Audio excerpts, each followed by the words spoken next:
Hello दोस्तों, IQ study with पीके में आपका स्वागत है। अगर आप हमारे इस चैनल पर नए हैं तो चैनल को सब्सक्राइब कीजिए। तो दोस्तों, ये है एसएससी जीडी का सामान्य ज्ञान क्वेश्चन बैंक है, जो 2019 से 2025 तक का इसमें हल प्रश्न पत्र है। या इसमें जो है ना, हम जीके जीएस में यानी सामान्य ज्ञान में इतिहास का अभी बुक चल रहा है, यानी इतिहास का जो है जितना भी क्वेश्चन 2019 से लेकर 2025 तक पूछा गया सारा अभी इसमें करवाएंगे, और इतिहास का चल रहा है। आज हम लोग कर रहे हैं, जैसा कि आप लोग देख रहे हैं, क्लास नंबर 7। इससे पहले 6 करवा दिए हैं। 6 में जो है ना, आपको 200 नंबर प्रश्न तक हो गया, और आज 7 में होगा 201 नंबर प्रश्न से स्टार्ट होगा। तो इसमें जैसा कि आप लोग देख रहे हैं, 2019 से लेकर 2025 तक जितना भी इसमें एसएससी जीडी में जो क्वेश्चन पूछा गया सभी को हम करवाएंगे। और ये RWA का जो है न्यू बुक है। चैनल पे नए हैं तो चैनल को सब्सक्राइब कीजिए और बेल आइकन को प्रेस कीजिए। 201 नंबर का प्रश्न है, जैसा कि आप लोग स्क्रीन पर देख रहे हैं। प्लासी का युद्ध डैश में लड़ा गया था। तो प्लासी का युद्ध जो है कब लड़ा गया था? तो प्लासी का युद्ध लड़ा गया था 1757 में। इसका राइट आंसर होगा ऑप्शन नंबर बी, 1757। 202 नंबर का प्रश्न है, राजा मानसिंह तोमर ने डैश पर शासन किया था। राजा मानसिंह तोमर ने किस पे शासन किया था? तो ये किया था आपको ग्वालियर पे। 202 नंबर का राइट आंसर होगा ऑप्शन नंबर ए, क्या होगा, ग्वालियर। 203 नंबर प्रश्न है, राजा टोडरमल निम्नलिखित में से किस मुगल सम्राट के शासनकाल के दौरान राजस्व मंत्री बने? यह बने थे आपको अकबर के। इसका राइट आंसर होगा option number D, Akbar. 204 number का प्रश्न है, करनाल का युद्ध 1739 फारसी बादशाह नादिर शाह ने किसे हरा कर जीता था? यह जीता था मुगल शासक मोहम्मद शाह को। इसका राइट आंसर होगा ऑप्शन नंबर सी। 205 नंबर का प्रश्न है, सत्यशोधक समाज के संस्थापक कौन थे? तो इसके संस्थापक थे Jyotirao Phule. Jyotirao Phule, option number C right answer होगा। अब देखिए, सत्यशोधक समाज के संस्थापक ज्योतिराव गोविंद राव फुले थे। स्थापना हुआ था 1873 में। कहाँ पे? महाराष्ट्र में। इसका उद्देश्य था निम्न जातियों के कल्याण हेतु स्थापित। ज्योतिराव गोविंदराव फुले की प्रसिद्ध पुस्तक गुलामगिरी है। इसके बाद सत्यशोधक समाज प्रथम भारतीय संगठन था जिसने महिलाओं की शिक्षा हेतु पूना में एक कन्या विद्यालय एवं निम्न वर्ग हेतु स्कूल खुलवाया। 206 नंबर प्रश्न है, अमृतसर की संधि पर किस वर्ष हस्ताक्षर किए गए थे? तो अमृतसर की संधि पर जो हस्ताक्षर किए गए थे, ये किए गए थे 1809 में। इसका राइट आंसर होगा ऑप्शन नंबर 1809। 207 नंबर प्रश्न है, गांधी इरविन समझौते पर किस वर्ष हस्ताक्षर किए गए थे? यह किए गए थे 1931 में। इसका राइट आंसर होगा option number D, 1931। Gandhi Irwin समझौता हुआ था 5 मार्च 1931 को। इसका अन्य प्रचलित नाम है दिल्ली समझौता को ही कहते हैं गांधी इरविन समझौता। 208 नंबर प्रश्न है, जालियांवाला बाग हत्याकांड डैश के विरोध के परिणाम फलस्वरूप था। तो यह था आपको रॉलेट एक्ट के। इसका राइट आंसर होगा option number C, Rowlatt Act. देखिए, रॉलेट एक्ट 1919 बिना वकील, बिना दलील तथा बिना अपील का कानून या काला कानून था। जालियांवाला बाग हत्याकांड 13 अप्रैल 1919 को अमृतसर यानी पंजाब में हुआ था। रेगुलेटिंग एक्ट, विनियम अधिनियम, वर्ष 1773। इसके बाद पिट्स इंडिया एक्ट, वर्ष 1784। 209 नंबर प्रश्न है, सरोजिनी नायडू ने वर्ष डैश में भारतीय राष्ट्रीय कांग्रेस के अध्यक्ष के रूप में कार्य किया। यह किया था 1925 में। इसका राइट आंसर होगा ऑप्शन नंबर डी। 210 नंबर प्रश्न है, निम्नलिखित में से किस युद्ध लड़ाई का संबंध मंगल पांडे की फांसी से है?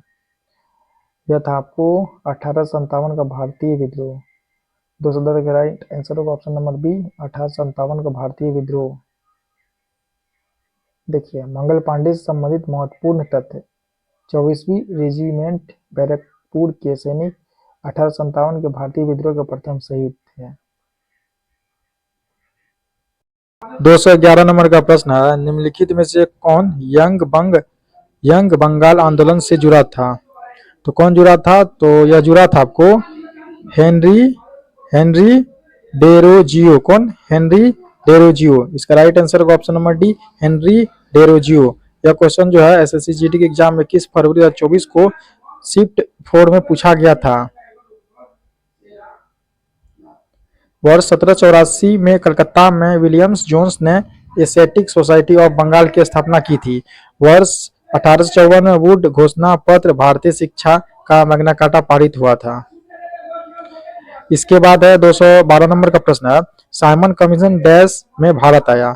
साइमन कमीशन कब भारत आया था? तो साइमन कमीशन जो है आपको 1928 ईस्वी में भारत आया था। इसका राइट आंसर होगा ऑप्शन नंबर डी, 1928 ईस्वी।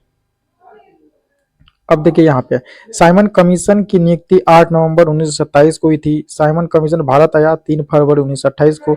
साइमन कमीशन का अन्य नाम श्वेत कमीशन है। साइमन कमीशन में कुल सदस्य 7 एवं अध्यक्ष सर जॉन साइमन थे। 213 नंबर प्रश्न है, टीपू सुल्तान वर्ष डैश में मैसूर का शासक बना। कब बना था? यह बना था 1782 में। इसका राइट आंसर होगा ऑप्शन नंबर डी, 1782। 214 नंबर का प्रश्न है, ब्रिटिश ईस्ट इंडिया कंपनी और मराठा पेशवा बाजीराव द्वितीय के बीच बेसिन की संधि पर हस्ताक्षर निम्नलिखित में से किस वर्ष किए गए थे? तो यह जो किए गए थे आपको ऑप्शन नंबर डी 1802 ईस्वी में राइट आंसर इसका होगा। बेसिन यानी बसीन की संधि 1802 में मराठा पेशवा बाजीराव द्वितीय और अंग्रेज के मध्य हुआ था। यह संधि द्वितीय आंग्ल मराठा युद्ध का कारण बनी थी। 215 नंबर प्रश्न है, निम्नलिखित में से किसे भारतीय पुनर्जागरण के जनक के रूप में जाना जाता है और जिन्होंने बंगाल पुनर्जागरण आंदोलन में महत्वपूर्ण भूमिका निभाई थी? कौन था ये? यह था आपको राजा राम मोहन राय। कौन था? राजा राम मोहन राय। इसका राइट आंसर होगा ऑप्शन नंबर ए, राजा राम मोहन राय। इसके बाद है 216 नंबर का प्रश्न है, महात्मा गांधी द्वारा दांडी मार्च निम्नलिखित में से किस वर्ष शुरू किया गया था? तो दांडी मार्च जो शुरू किया गया था आपको वर्ष 1930 में। 216 का राइट आंसर होगा ऑप्शन नंबर सी, क्या हो जाएगा 1930। इसके बाद है देखिए यहाँ पे दांडी मार्च हुआ था 1930 में। असहयोग आंदोलन वर्ष 1920 से 1922 तक चला था। इसके बाद अगस्त प्रस्ताव वर्ष 1940 में आया। इसके बाद व्यक्तिगत सत्याग्रह 1940 में। 217 नंबर प्रश्न है, क्रिप्स मिशन भारत में किस वर्ष आया? तो ये आया था आपको 1942 में। इसका राइट आंसर होगा ऑप्शन नंबर डी, 1942। यहाँ देखिए क्रिप्स मिशन की घोषणा जो हुआ था ना 11 मार्च 1942 में। ठीक है, क्रिप्स मिशन भारत आया 23 मार्च 1942। क्रिप्स मिशन का उद्देश्य था द्वितीय विश्व युद्ध के पश्चात भारत को डोमिनियन स्टेट का दर्जा प्रदान करना। 218 नंबर का प्रश्न है, द्वितीय एंग्लो बर्मा युद्ध किस वर्ष लड़ा गया था? द्वितीय एंग्लो बर्मा युद्ध किस वर्ष लड़ा गया था? ये लड़ाया गया था 1852 में। 218 का राइट आंसर होगा ऑप्शन नंबर 1852। अब देखिए यहाँ पे प्रथम एंग्लो बर्मा युद्ध जो लड़ा गया था 1824 से 26। द्वितीय एंग्लो बर्मा युद्ध लड़ा गया था 1852। इसका तृतीय एंग्लो बर्मा युद्ध जो है लड़ा गया था आपको वर्ष 1885 में। 219 नंबर का प्रश्न, निम्नलिखित में से कौन नाइटिंगेल ऑफ इंडिया के नाम से लोकप्रिय थी? यह थी आपको सरोजनी नायडू। इसका राइट आंसर होगा option number A, Sarojini Naidu. यह क्वेश्चन जो है 23 फरवरी 2024 को शिफ्ट 4 में पूछा गया था। 220 नंबर का प्रश्न है, 1917 में सरोजनी नायडू ने किस महिला संगठन की स्थापना की थी? यह क्या था? महिला भारत संघ। किसका? महिला भारत संघ। इसका राइट आंसर होगा ऑप्शन नंबर बी, महिला भारत संघ। 221 नंबर का प्रश्न है, समाज सुधारक राजा राम मोहन राय भारत में किस सामाजिक धार्मिक सुधार आंदोलन से संबंधित है? यह आपको ब्रह्म समाज से। किससे? ब्रह्म समाज से। इसका राइट आंसर होगा ऑप्शन नंबर डी, ब्रह्म समाज। इसके बाद 222 नंबर का प्रश्न है, दलितों के अधिकारों को बढ़ावा देने के लिए डॉक्टर बी आर अम्बेडकर ने किस यानी कौन सा संगठन बनाया था? यह बनाया था आपको बहिष्कृत हितकारिणी सभा। किसका? बहिष्कृत हितकारिणी सभा। इसका राइट आंसर का ऑप्शन नंबर डी क्या हो जाएगा? बहिष्कृत हितकारिणी सभा। 223 नंबर प्रश्न है, बारदोली सत्याग्रह निम्नलिखित में से किस वर्ष हुआ था? तो बारदोली सत्याग्रह हुआ था आपको 1928 में। 223 का राइट आंसर होगा ऑप्शन नंबर है 1928। चौरी चौरा कांड हुआ था 1922। कानपुर षड्यंत्र केस हुआ था 1924। हिंदुस्तान रिपब्लिक एसोसिएशन का जो गठन हुआ था वर्ष 1924 में। इसके बाद सैंडर्स की हत्या हुआ था 1928 में। हिंदुस्तान सोशलिस्ट रिपब्लिकन एसोसिएशन का गठन हुआ था 1928 में। इसके बाद है 224 नंबर का प्रश्न है, जालियांवाला बाग हत्याकांड जो है, जालियांवाला बाग हत्याकांड की जानकारी मिलने पर किसने अपनी नाइटहुड की उपाधि त्याग दी? तो यह जो नाइटहुड का जो उपाधि जो त्यागा था, कौन त्यागा था? तो रविंद्रनाथ टैगोर ने। 224 का राइट आंसर होगा ऑप्शन नंबर है रविंद्रनाथ टैगोर। देखिए यहाँ पे क्या दिया हुआ, जालियांवाला बाग हत्याकांड के विरोध में रविंद्रनाथ टैगोर ने अपनी नाइटहुड तथा महात्मा गांधी ने कैसर हिंद की उपाधि त्याग दी। 225 नंबर का प्रश्न है, निम्नलिखित में से किसने 1893 में शिकागो में विश्व धर्म संसद को संबोधित किया था? यह किया था स्वामी विवेकानंद ने। 225 का राइट आंसर का ऑप्शन नंबर क्या हो जाएगा? स्वामी विवेकानंद। स्वामी विवेकानंद संबंधित महत्वपूर्ण तथ्य। स्वामी विवेकानंद का बचपन का नाम जो था आपको नरेंद्र नाथ दत्त था। ठीक है। स्वामी विवेकानंद के गुरु का नाम रामकृष्ण परमहंस था। सितंबर 1893 में अमेरिका के शिकागो शहर में आयोजित प्रथम विश्व धर्म सम्मेलन पार्लियामेंट ऑफ वर्ल्ड्स रिलीजियंस में भारत का नेतृत्व किया था। इसका 226 नंबर प्रश्न है, 8 अप्रैल 1929 को भगत सिंह और बीके दत्त ने डैश में बम फेंका था, जैसा कि उनके पत्रक में बताया गया था। घटना का उद्देश्य हत्या करना नहीं था बल्कि बहरों को सुनना था। तो इसका राइट आंसर होगा ऑप्शन नंबर डी क्या हो जाएगा? Central legislative assembly. किसमें? Central legislative assembly. अब इसमें दिया हुआ है सेंट्रल लेजिस्लेटिव असेंबली बम कांड 8 अप्रैल 1929 को हुआ था। हिंदुस्तान सोशलिस्ट रिपब्लिकन एसोसिएशन के 2 सदस्य भगत सिंह और बटुकेश्वर दत्त ने केंद्रीय विधानसभा दिल्ली में ट्रेड डिस्प्यूट बिल तथा सेफ्टी बिल पर बहस के दौरान बम फेंका था।